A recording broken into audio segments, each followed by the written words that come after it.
Pigaholics, this is my submission for Freediver 72's 100 subscriber giveaway. Congratulations, Freediver. It's just, I enjoy watching your videos, whether you're doing a challenge lock or one of the other regular locks.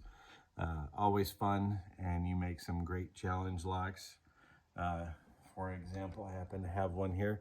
He also does 3D printing. Let me turn it over correctly. Impossibilities. This is in a Corbin Russwin keyway. Nasty little lock, but that's not what we're here for. So what Freediver has asked us to do is to show you guys the first lock you've ever picked and your first picks. Well, I can't do that. My first lock was roughly 40 years ago. Picks weren't even mine. I was entering, I went and spent the summer with a family friend in Laguna Beach who was a self-taught lady locksmith, and it's kind of where I learned to be a locksmith. So I was learning to rekey, pick locks, even make license plate frames, the engraving with an engraving machine. And I don't remember exactly what my first lock was, whether it was a quick set on a stand, or one of the memories I have is that there was a Schleg A knob that had to be picked, and she was teaching me how to pick a lock. First lock picks were HPC snake rakes or hooks at most. That's my first pick as a professional locksmith when I started up again, was just an HPC snake rake. Used that for years until I happened to come across the Raitan DeForest, and this is my go-to pick. This is my actual pick case that I carry at work, and the picks that I use and everything. So I've got a little bit of everything in there, but really there's only one pick and one tension wrench I use. This is a HPC something 14, I believe. It's a heavy tension wrench with a twist on it. So what I figured I'd do, I recently came across this old Weiser knob, and these you don't see anymore nowadays. The newer Weiser has a plastic core. I should have grabbed one to show you guys that, but this one does not come apart at all. You had to take the lock apart to get to this, to use one of those cap screws tools to unscrew the cap, turn the key, pull it out the front. So everything's been put into the knob. So this is about not the oldest lock I can find, but this is about the time when I started, because I had to used to work on these too. So it's not a very terrible, difficult lock to pick, but it's always fun to pick a lock. And I always have to concentrate, and don't talk as much. So, you know, I started when I was 14. I was 13. I went up to Laguna Beach for the summer to intern and learn a little bit about it, and I really liked it so much that later I went back, and next year took the Foley bell saw course for locksmithing and learned a little bit doing that. Got more into it, rekeying, picking locks, cutting keys. I actually still have the Foley bell saw key machine that comes with the course. Not the greatest of key machines, but you know what? It works. And this lock is proving to be a little challenging. Weisers are notorious for not being very good. They have a flat shear line on the plug.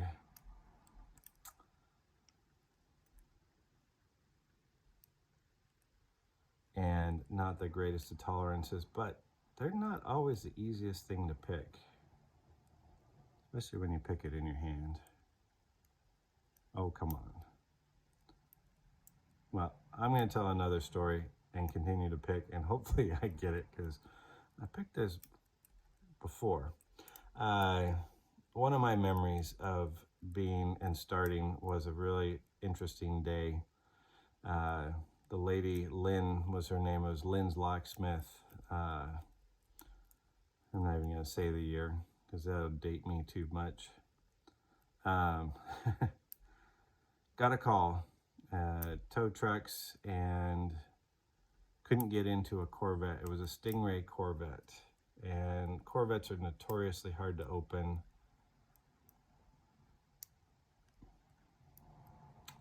And so I went with her on the call to check it out. And this thing is just totally defeating me today. Too nervous on camera. We get there. There were two tow trucks that had been attempting to get into the vehicle with the regular tools, and they were unable to get into it.